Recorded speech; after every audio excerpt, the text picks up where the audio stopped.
This week's edition of Pendragon Recap is sponsored by Pender Community Hospital, a proud supporter and official physical therapy provider of Pendragon Athletics.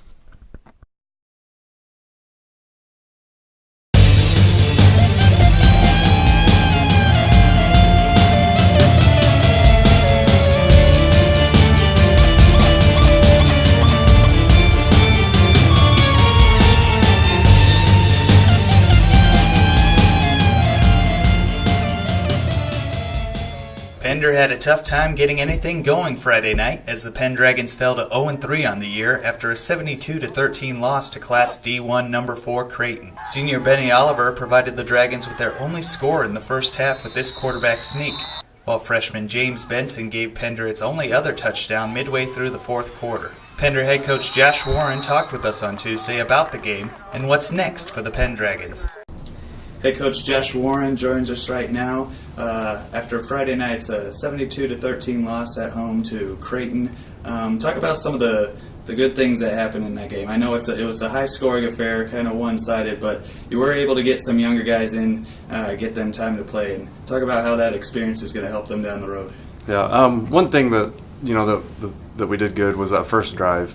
We looked at it on film and we made a lot of mistakes, but yet we were still able to move the ball on them and go down to, I think we were at about the 15, 17-yard line or somewhere in there, and then we had a couple penalties and kind of fizzled out. But that was good to see that the kids came out early, ready to play, because the last two games, I think we started off on defense and we just, CC, the first time they touched the ball was on a punt, and they took that to the house, and then Bloomfield, they scored on their second play. So it was nice for us to come out and actually move the ball against them and not give up a touchdown within the first 30 seconds. But, the younger kids did a good job, I thought.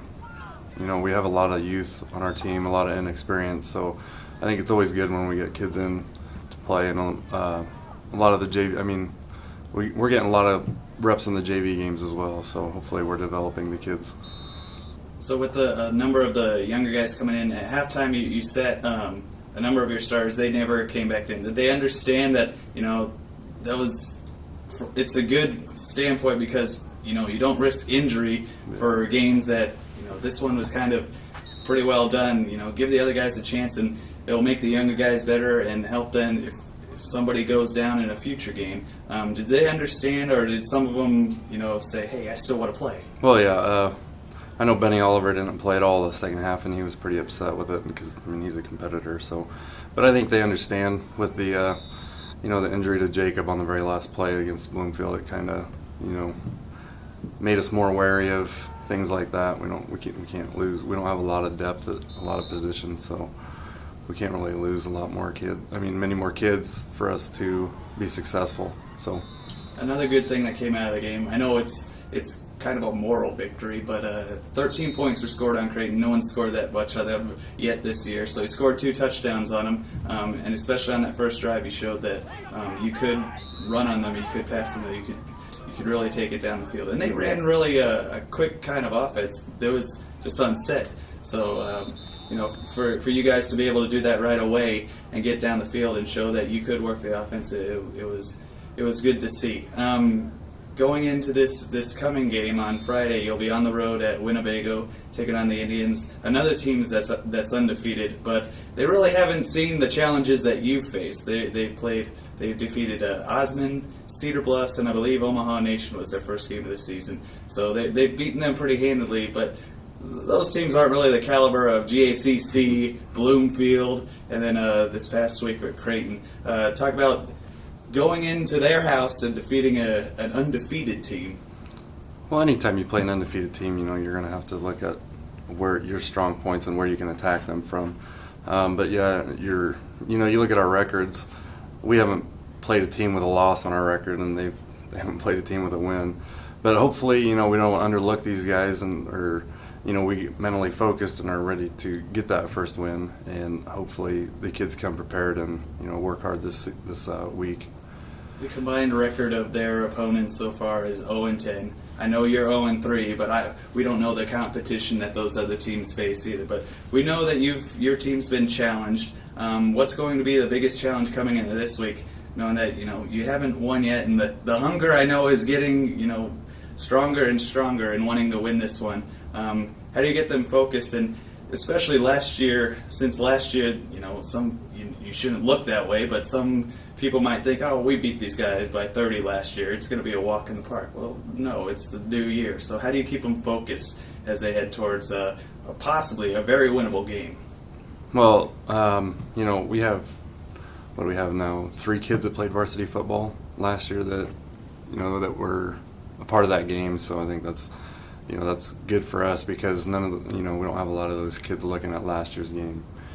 So we're just going to prepare as we do every week and try to get the kids, put them in the best possible situation, for them to react and make good plays.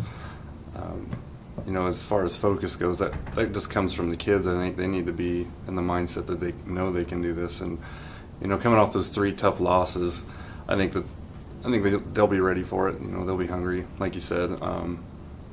We just got to come out and do it. I assume you've watched some film on these guys already, or you will be. What do you think is going to be the key to victory defeating this team? Just stay home, make the plays that we're supposed to make. Play disciplined defense and tackling. You look at our first 3 games, and tackling has been one of our weak points throughout. So hopefully, we get that turned around this week and get a win. So. Okay, that game's 7 o'clock Friday night, Winnebago. Hopefully it results in a victory. So thanks, Coach. Thank you. The Pender High volleyball team hit a bit of a rough patch in the past week, going 1-5 in 6 matches to move its record to 5-8 overall entering conference play. The week started out great with the Lady Pendragon sweeping Loganview on the road last Tuesday, 28-26, 25-23, and 25-22. Last Thursday, the gals returned home for a match with a very talented Wakefield squad, taking the Lady Trojans to 4 sets before eventually falling to the visitors 25-11, 25-15, 26-28, and 25-21. Pender head coach Ashley Bessemer said the Wakefield contest really sticks out in her mind because of how her players stepped up their performance in the final 2 sets. She said that the girls' ability to keep fighting to take the match to a 4th set showed a lot of heart. On Saturday, the Lady Dragons hosted a triangular with Guardian Angel Central Catholic and Scribner Snyder. The locals dropped the GACC match in straight sets 25-15, 25-17, and though they put up more of a fight against Scribner Snyder, they were eventually defeated in 3 sets, 25-19, 20-25, and 27-25. Bessemer said that Saturday was a rough day because the team just couldn't get things going. She continued by saying her girls had moments of greatness, but that just wasn't enough to pick up a win. On Tuesday, the Pendragons took to the road for another triangular in Wisner with Wisner Pilger and Stanton. They were swept in straight sets by both squads. Stanton defeated Pender 25-21, 25-15, while Wisner Pilger won 25-21, 25-18. The next match for PHS will be this coming Tuesday at 5:30 p.m. when Pender hosts Class C2 No. 2, Humphrey, Lindsay Holy Family. The Pender High cross-country teams did not see action this week, but the Harriers are scheduled to compete again Thursday afternoon at 4:30, as the boys and girls will run at the North Bend Invite. For the second straight competition, Pender High's girls golf team competed with just 3 players as it hosted Stanton in a duel at Twin Creeks Golf Club last Thursday.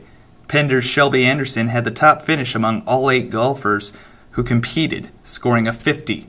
Teammate Kaylee Ethy was 3rd overall with a 66, while Lexi Schmedding carded an 81. PHS also competed in a duel against Oakland Craig on Monday. Results for that competition were not yet available when this week's recap was posted.